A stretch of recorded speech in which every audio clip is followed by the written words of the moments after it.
Ho, ho, ho!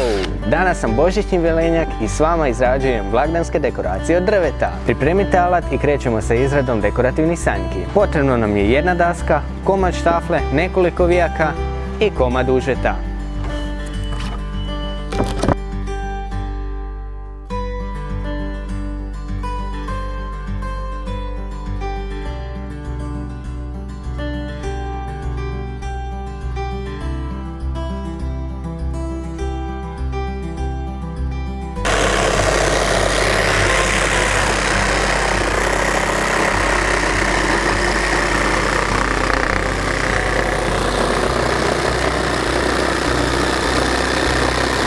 Jedan mali trik za označavanje kraja daske, potrebno nam je jedan vijak i kutomjer.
Sanjke su gotove, možete ih obojati, dekorirati i spremne su za podbor.